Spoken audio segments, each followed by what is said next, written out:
Paix sur vous tous les frères et sœurs. Donc aujourd'hui on va se faire une vidéo sur le Coran par rapport à ce que on t'a dit, on nous a dit, on a dit à tout le monde depuis très longtemps, c'est-à-dire on ne peut pas toucher le Coran sans les ablutions. Donc calme-toi, il y en a qui vont direct me balancer le verset comme ça, etc. On va se faire une petite étude justement par rapport à ce qui est écrit en vérité dans El-Muwatta de l'imam Malik. Donc ça va être intéressant, on va se faire deux hadiths dont le deuxième il va être incroyable. Et on va bien sûr relire les versets coraniquement avec des traductions qui pourraient changer la donne par rapport à l'interprétation et la compréhension de ces versets. C'est parti tout de suite. Donc on est sur le site islamweb.net comme d'habitude. Donc toucher le Coran sans ablution. Donc ça va être une fatwa carrément. Donc la question, est-ce qu'il est licite de toucher le mushaf sans faire les ablutions wudu? Donc la réponse, le fait de toucher le mushaf en état de petite impureté est illicite. Donc le mushaf, donc le Coran, on va dire papier. En effet, Daraqutni a rapporté de Abu Bakr ibn Muhammad ibn Amr ibn Hazem de son père qui le tient de son grand-père. Donc, que le prophète, soi-disant, a envoyé une lettre aux gens du Yémen dans laquelle il est écrit: ne doit toucher le Coran qu'une personne en état de pureté. L'imam Malik a aussi rapporté ce hadith, mais en supprimant sa chaîne de transmetteur. Ceci prouve qu'il est illicite pour une personne en état de petite impureté de toucher le mushaf avant d'avoir fait les petites ablutions, même si le musulman est par sa croyance en état de pureté morale. Cet avis est celui de la majorité, on ne fait pas de différence sur ce point entre le mushaf en entier et l'une de ses parties, même si elle ne contient qu'une seule sourate. Cependant, pour supprimer la gêne ou l'embarras pour ceux qui apprennent le Coran ou qui l'enseignent, certains ulémas ont autorisé de le toucher lorsqu'on est en état de petite impureté, et Allah c'est mieux. Oui, justement, Allah c'est mieux. Donc on va aller tout de suite dans le Coran. Donc la traduction la plus utilisée, c'est celle que je vais te lire maintenant, de la sourate 56, 77 à 79. Cette traduction de Mohammed Hamidullah, A'udhu billahi minash shaitanir rajim, bismillah, et c'est certainement un Coran noble, donc une lecture noble, dans un livre bien gardé, donc dans un écrit bien gardé, que seuls les purifiés touchent. Voilà. Donc, vu qu'il est écrit purifié touche, ils se disent, là, il faut absolument faire les ablutions pour pouvoir toucher le Coran. D'accord? Donc, ça, c'est ce qu'on nous a dit, prêché, etc. Comme d'habitude, j'ai envie de dire. Donc, on va se lire plusieurs autres traductions. Donc, de submission.org, nul ne peut le comprendre excepté les sincères. Donc là, tu vois bien que ce verset 79, ça change totalement la donne. Nul ne peut le comprendre, il n'y a même pas la notion de toucher. Droit chemin que seuls les purifiés atteignent, donc atteignent carrément, donc atteindre El Coran, la lecture, c'est encore différent. Personne ne peut le saisir sauf ceux qui sont purifiés. D'accord? Voilà, donc carrément, il y a la notion de saisir le sens, ou de l'atteindre, ou de le comprendre, qui là, pour le coup, n'a rien à voir avec la traduction, on va dire, la plus répandue de Mohammed Hamidullah. Voilà, c'est que seuls les purifiés touchent. Donc, sous-entendu, touchent avec leurs mains. Ok? Et comme tu l'as vu dans l'article, qui est en vérité, euh, cette traduction de Mohammed Hamidullah est orientée hadithiquement, d'accord? Puisque c'est souvent un petit peu comme ça. Voilà. Donc ça vient en vérité comme d'habitude des hadiths. Maintenant, on va justement se lire deux autres traductions, des traductions super, où tu vas voir deux manières différentes encore de comprendre la chose. Donc on va se faire cette petite traduction, le Coran de Jacques Berck, un Coran que, cette traduction que je recommande, même si elle ne sera jamais parfaite, j'ai envie de dire comme chaque traduction. Donc ce même verset, on va se lire à partir du 77 et 79. Ceci est une noble lecture. Tu vois, passage. De passage d'un livre caché que touchent seulement les purifiés. Maintenant, il a mis justement une petite note en bas de page. Noble lecture, Coran, opposé à Kitab du verset 78, ne peut être ici que le nom verbal, le livre étant l'archétype mystérieux accessible seulement aux anges. D'accord? Donc tu vois un peu la compréhension, comment elle est autre.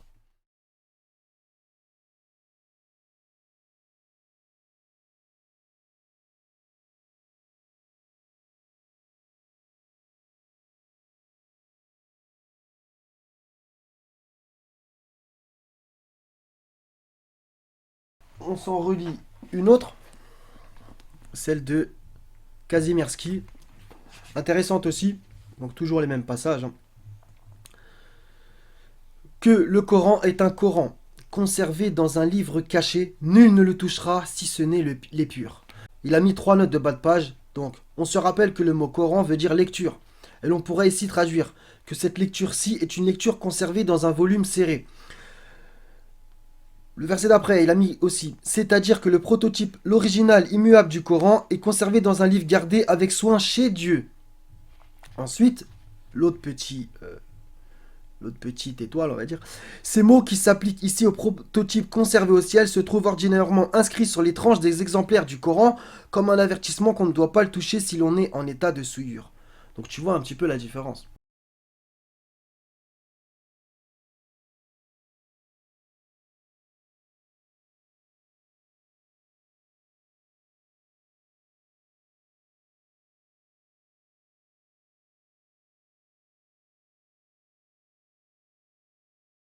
Et ça aussi, tout ça, ça rejoint le début de la sourate 43, Hamim, par l'écrit explicite. Nous en avons fait une lecture arabe afin que vous raisonniez. Un Coran arabe, même si en vérité, comme je l'ai déjà dit plein de fois, le mot Coran en français ne veut rien dire. Parce que Qur'an, ça veut dire lecture. Il est auprès de nous dans l'écriture mère, sublime et remplie de sagesse. D'accord? Donc relire encore ces passages de la 43, 1 à 4. Et pour moi, ça fait référence à la même chose. C'est une des interprétations possibles. Admettons que ça ne fait référence que au Coran, on va dire papier, comme tu l'as vu dans les autres traductions, que seuls les purifiés atteignent, personne ne peut le saisir sauf ceux qui sont purifiés, ou nul ne peut le comprendre excepté les sincères. Ça n'a rien à voir avec le fait de le toucher avec ses mains, d'accord? Même si, bien évidemment, faire des choses bizarres avec le Coran, bah, c'est évident que ça ne passe même pas par l'esprit en vérité. Ça me fait rappeler aussi un petit truc, c'est par rapport aux juifs qui font ça par rapport au Sefer Torah. Donc voilà, aussi par rapport à l'écrit de la Torah avec les parchemins, voilà, il faut le toucher avec... faut pas le toucher avec les mains, etc., avec des poignets, bref, il y en a même, ils ont une espèce de... un truc qui dirige avec un doigt, etc., bref. Je pense que tu as déjà vu ça. Ça me rappelle un petit peu le même procédé. Maintenant, on va se lire tout de suite les fameux hadiths. Donc le premier va aller dans le sens, bien entendu, que tu as vu tout à l'heure de la fatwa. Mais le deuxième, ça va être incroyable. Donc dans El Mouata, donc, édition Maison Denour, à la page 251. Oui, je sais, il faut faire tous ces trucs-là. Donc, je te le montre ici. Dans le document que le messager de Dieu rédigea à l'intention de Amr ibn Hazm, on trouve ne touche le Coran qu'une personne en état de purification. Voilà ce qu'il aurait dit. Malik affirme nul ne doit porter le Coran par sa courroie ou sur un coussin, si ce n'est en état de purification. Si cela était permis, on le porterait dans sa housse. On ne réprouve pas cela par crainte que le porteur ne souille le livre avec une éventuelle saleté qui se trouverait sur ses mains, mais plutôt pour honorer et exalter le Coran afin qu'il ne soit pas porté par une personne qui n'est pas en état de purification. Malik affirme la meilleure explication que j'ai entendue du verset seuls les purifiés le touchent, donc toujours comme dans tout à l'heure, la 56 verset 79, et que celui-ci a le même statut que les versets de la sourate Abasa, donc la 80, versets 11 à 16.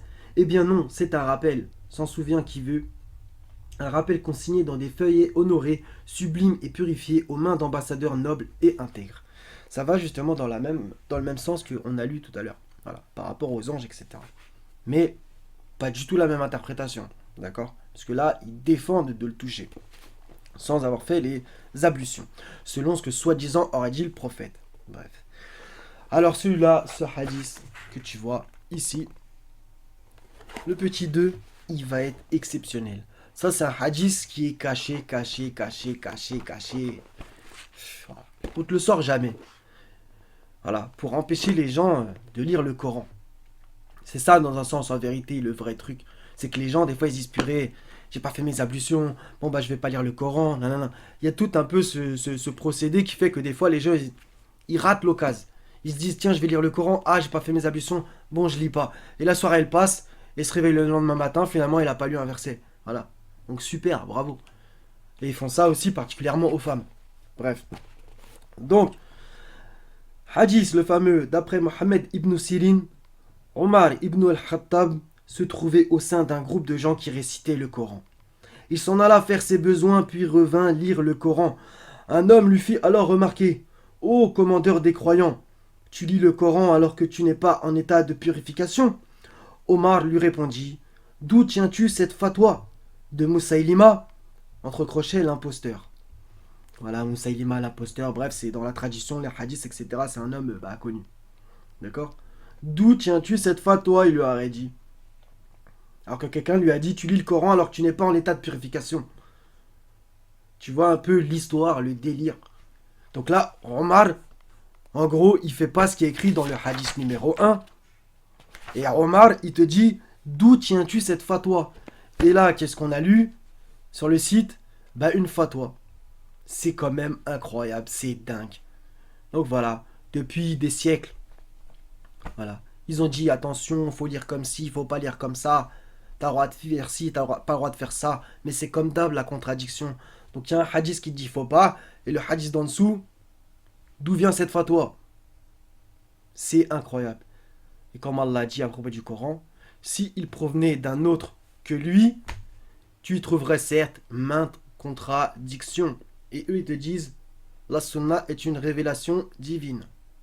Tu viens de le voir en deux trois mouvements là. C'est incroyable. Donc, soi-disant, le prophète, il dit faut pas.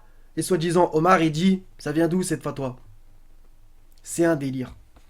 Donc, tu pourras répondre aux gens quand ils te diront: attends, mais là, tu lis le Coran sans ablution. Tu pourras dire: dans votre sunna, Omar ibn al-Khattab, qui est pas n'importe qui, loin de là, voilà.